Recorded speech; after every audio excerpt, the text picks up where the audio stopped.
Shalom.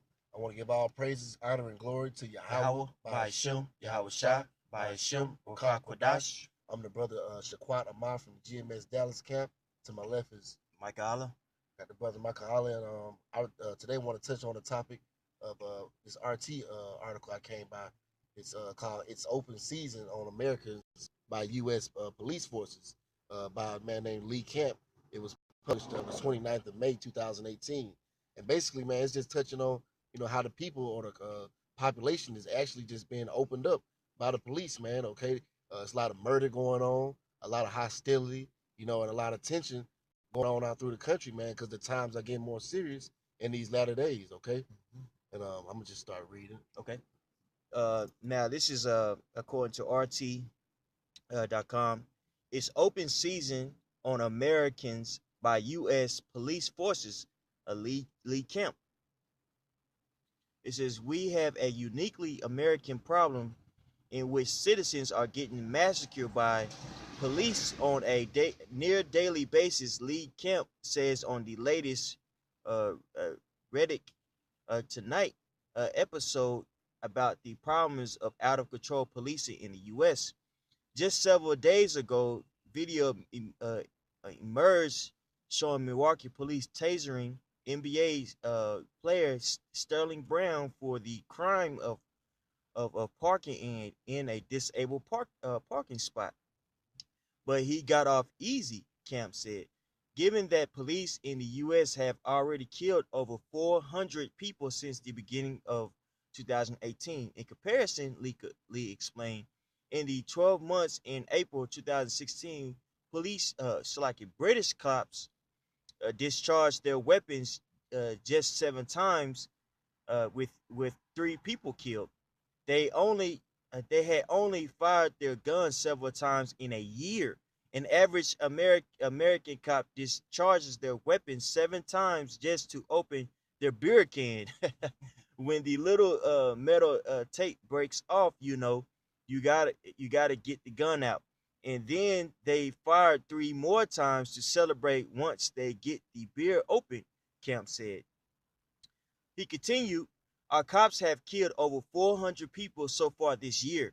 And of the 1,100 2017 killings, officers were charged with a crime in only 13, 1% of all killings by police. Just 1% are even charged with anything. It is basically open season on Americans by our own police forces. He reported Slaggett that over a half of all these killings began with police responding to suspected nonviolent offenses or cases where no crime was reported. Besides that, in a little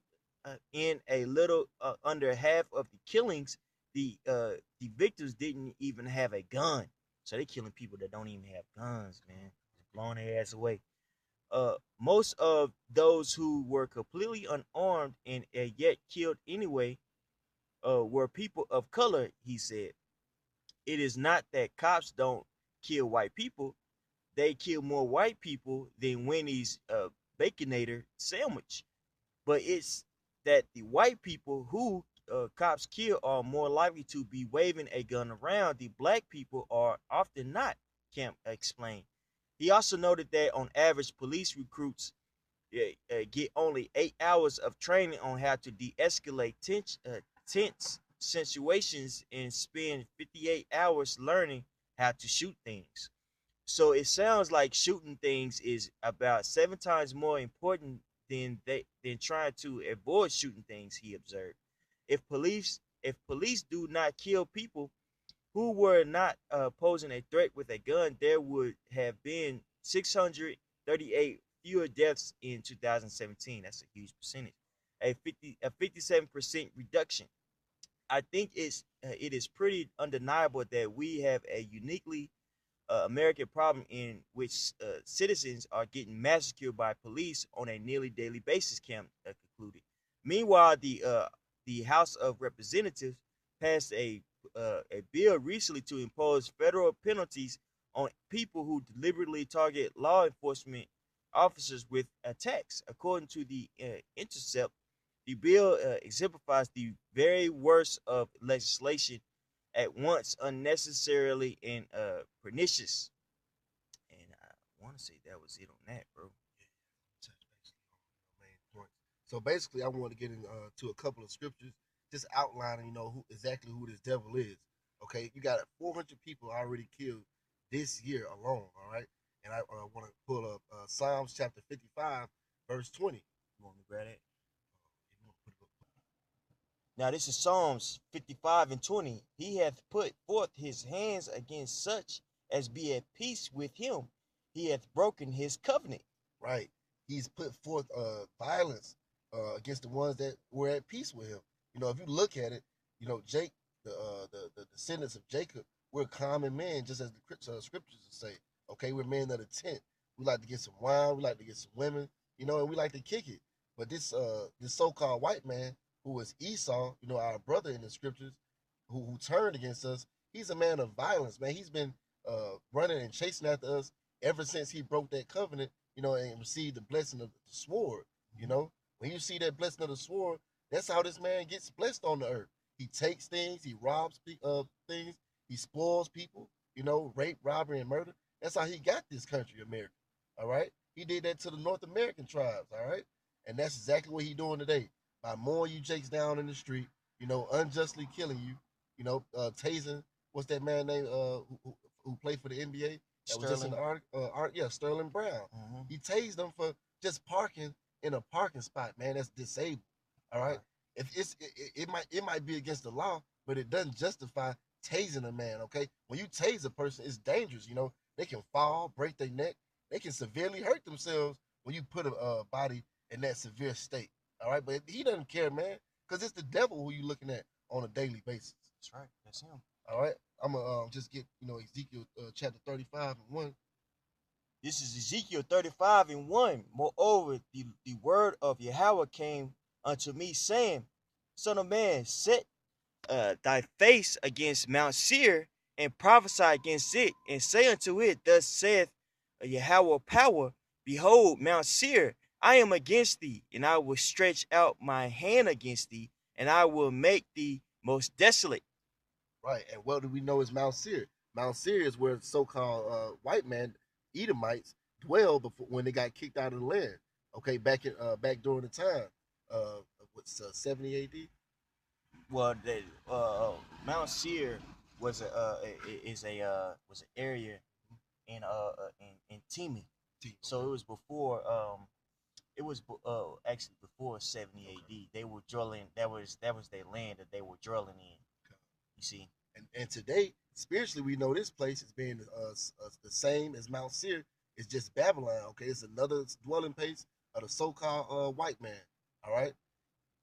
That's right. Verse 4. I will lay thy cities waste, and thou shalt be desolate, and thou shalt know that I am Yahweh, because thou hast had a perpetual hatred, and hast shed the blood of the children of Israel by the force of the sword in the time of their calamity, in the time that their iniquity had an end.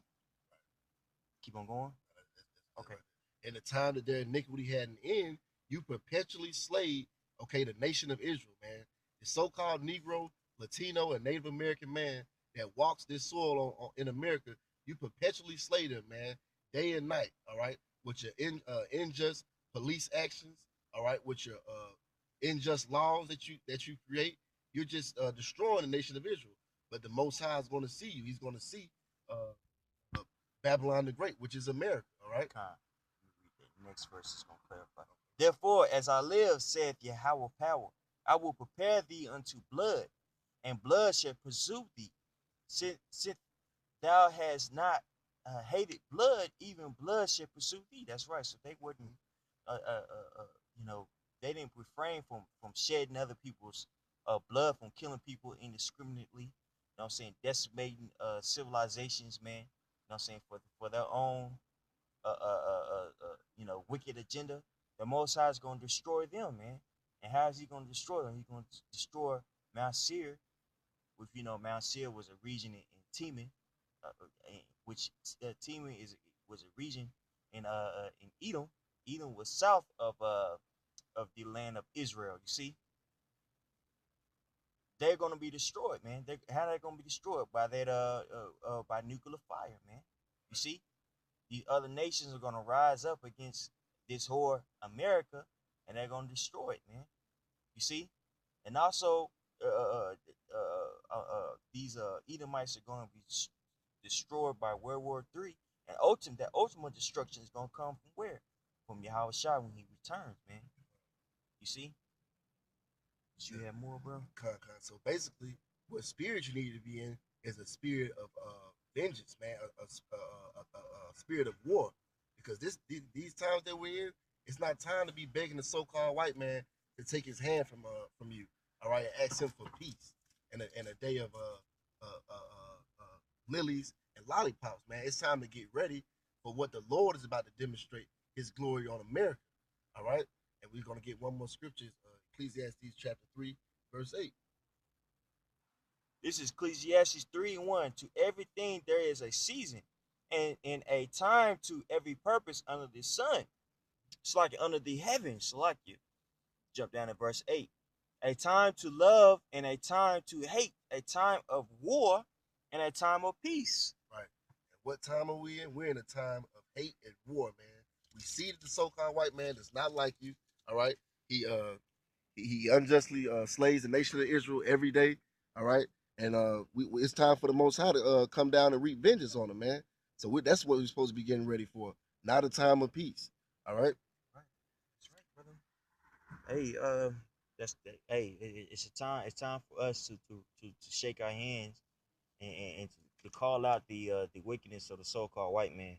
You see, and this is what the brother has beautifully went into, man. So we want to give all praises to Yahweh, by Hashem, Yahweh Shai, by Hashem, Wakar Kodash, double honor to the apostles and the elders that rule well, and peace and blessings to you brothers out there that's kicking his word in sincerity and truth. Shalom. Shalom.